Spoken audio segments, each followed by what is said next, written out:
Hello guys, আমি শিলিগুড়ি কংসচরক কালীবাড়ি থেকে বলছি।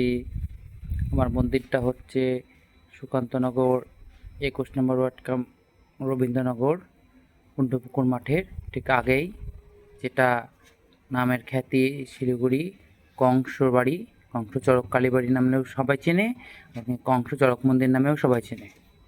কিন্তু আমাদের মন্দিরের নামকরণ যেটা হয়েছিল শিলিগুড়ি কংসচরক কালীবাড়ি।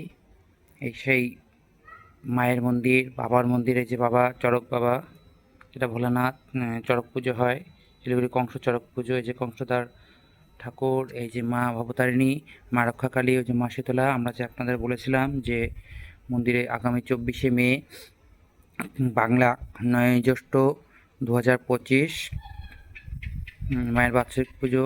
সেই সুতরাং মন্দিরের পুজোর কাজটা শুরু হয়েছে, এখন আমরা কাজ করে যাচ্ছি। কালকে একটু ব্যস্ততার কারণে আপনাদের ভিডিও ব্লগটা দিতে পারিনি। সো আজকে আবার কাজ শুরু হয়েছে, কাজ বিকেল থেকেই শুরু হয়েছে। সো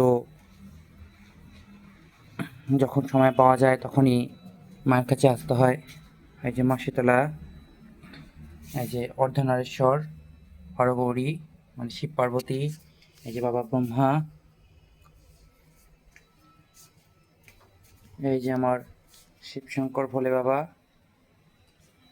আর এই যে মা ভবতারিণী, আর এই যে আমাদের কাজগুলো হচ্ছে, যেটা আলপনা, মোটামুটি আলপনাটা প্রায় 90%-এর মতন কমপ্লিট হয়ে গেছে। আর মন্দিরে যে ঘট কলসিগুলো আছে, যেগুলো পুজো ব্যবহৃত হয়, যেগুলোর মধ্যে আমরা ফুলের স্ট্যান্ড করি, এই ঘট কলসিগুলো মোটামুটি 60-70% হয়ে গেছে। কিছু কিছু কাজ বাকি আছে, আরও অনেক কাজ বাকি আছে, যেগুলো আপনাদের জানাবো, দেখাবো, শেখাবো। আর আমার সঙ্গে, আপনারা তো জানেন সবাই মিলে, যে আমার সঙ্গে সহযোগিতায় কেউ থাকুক না থাকুক, সব সময় আমার এক ভাই বন্ধু, প্রাণের সখা বলতে পারেন, এই যে ইন্দ্রজিৎ বাড়ই।